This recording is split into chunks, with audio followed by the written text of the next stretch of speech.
Take a look at this video. あ、なんだっけなこれは。わかんない。測る？違う。 Now, you might be a little confused. Were those Japanese trying to read words in Japanese? Can it be that reading Japanese is so difficult that even native Japanese are struggling with it? Let's take a closer look. This is a sentence in Japanese, and those are called kanji. This specific kanji means taste. But if we add this kanji to it, we get a whole new meaning, hobby. With this one, we get interest, and together with this kanji, the meaning is, well, meaning. Now, what if we were to tell you that, in spite of usually having multiple meanings, there are hundreds of them? We're just kidding, of course. There are thousands of them. Oh yeah, and kanji is just one of 3 types of letters that are used to write in Japanese, the hardest writing system in the world.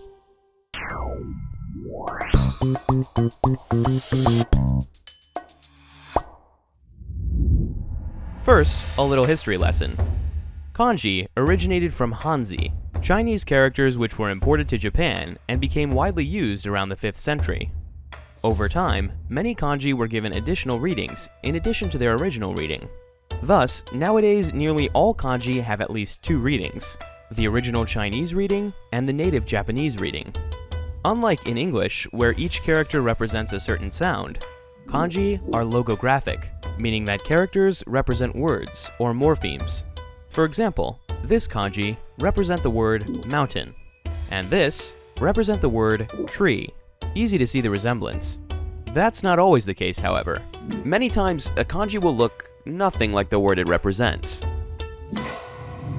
Another aspect that makes logographic writing systems, such as kanji, even harder, is the inherent difficulty in finding out the meaning of new words. Whenever you encounter a new word in a phonetic language like English, you can look it up simply by typing it. But let's say, for example, we want to find out the meaning of this word. How do we know that when we don't even know what letters it makes or what it's supposed to sound like? As you might assume, it's much harder. Here's how we do it. First, we need to identify the radical, a part of the kanji that is used as a marker for dictionaries. After we've identified it, we need to locate the dictionary section that contains all the words that use this radical. The next step is to count the number of strokes on the other part of the kanji, 9 in this case. Now that we know the number of strokes and the radical's dictionary section, we can finally see the meaning of the word, lake. But of course, you can forget about all that if you don't have an internet signal. Now, as if having thousands of them and having multiple meanings wasn't enough, you've probably noticed that many kanji can look quite daunting to say the least. Throughout the years, many kanji have been reformed and made simpler by reducing the number of strokes they're made up of. But even today, a total of 10 to 11 strokes are required on average in order to write a single kanji.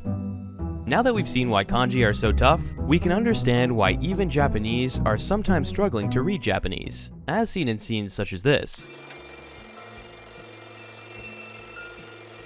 これが僕の名字です。菊霊嬢さん、読めますか？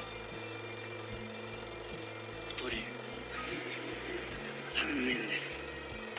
But wait, earlier we said that kanji is just one out of 3 types of letters used in Japanese. Luckily, however, unlike kanji, the other 2 writing systems are phonetic, so the letters represent vowels and consonants like in English. But why do we even need more letters if we already have thousands of kanji? Shouldn't that cover pretty much anything? Well, not exactly. A crucial thing that kanji lacks are conjugations.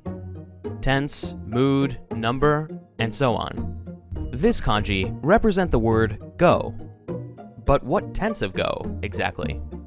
Is it go, going, went maybe? This is where the second type of letters, hiragana, comes in. Hiragana comes after verbs in order to conjugate the word.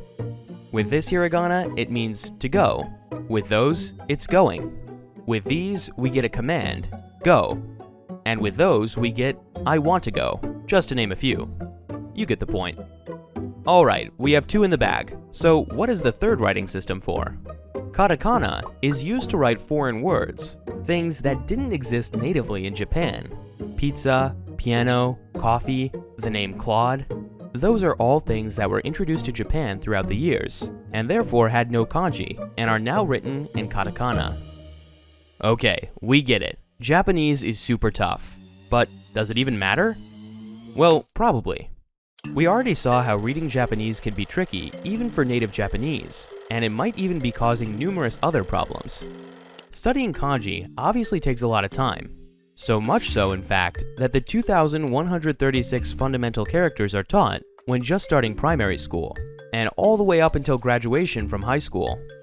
It makes you wonder, isn't all this time studying kanji could have been spent elsewhere, learning other things, like English for example?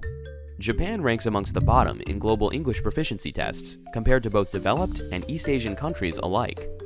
Imagine if they dedicated the time they now spend learning kanji on honing their English instead.